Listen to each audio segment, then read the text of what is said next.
Hello, this is the second video of the second order differential equations, series 1 on homogeneous equations for OCR Pure Core Further Mathematics.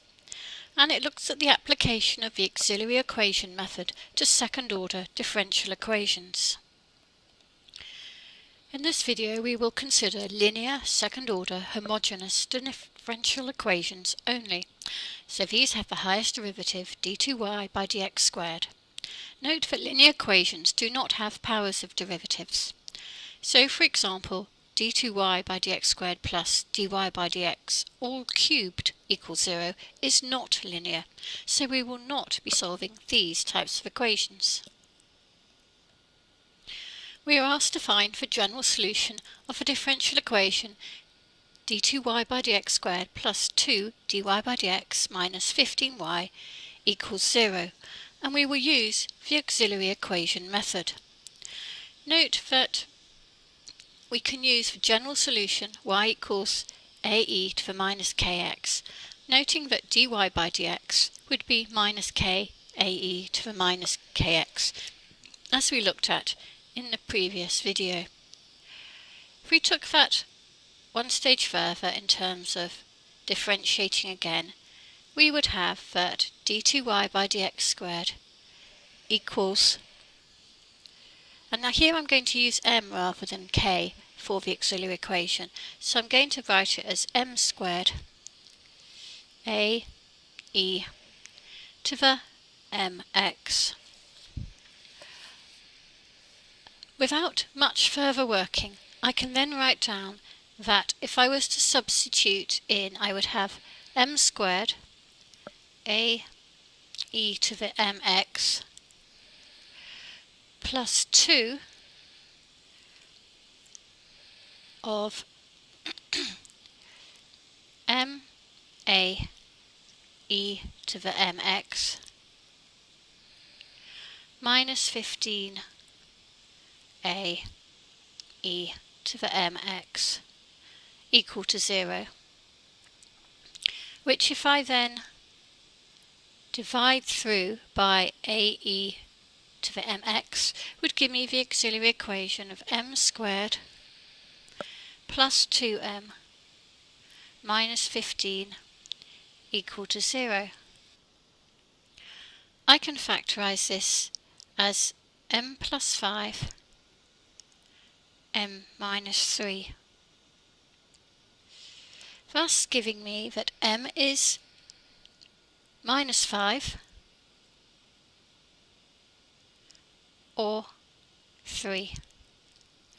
Thus my general solution will be y equals a e to the 3x plus b e to the minus 5x. And you will note that for this second order differential equation I therefore have two unknown constants and two terms. We could verify this general solution by substituting it into the original equation. Note that we would say that each of ae 3 to the x and be to the minus 5x are a complementary function, and combined they are the complementary function.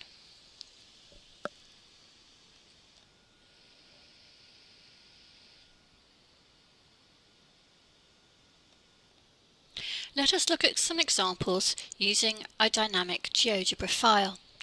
As you can see at the start, we have that a equals 0.4 and b equals 0.3.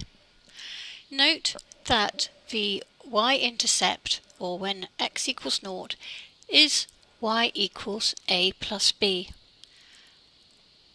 And as you can see, as we change a, then that is going to obviously increase and decrease, and the same for b.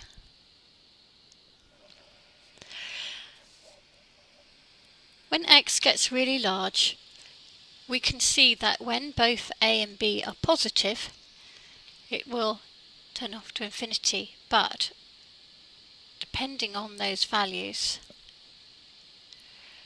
But when b is negative, then it will tend to negative infinity for negative values of x. In summary then, the auxiliary equation method may be used with second-order differential equations. This method does not involve integration, and with experience you will be able to write the solutions almost straight away.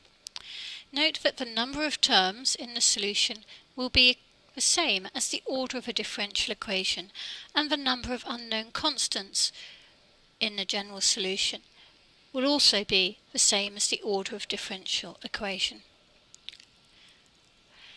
We've looked at the case where the auxiliary equation am squared plus bm plus c equals 0, where a, b and c were the constants in the original second-order linear homogeneous differential equation, has two distinct roots. In other words, the discriminant b squared minus 4ac was greater than 0.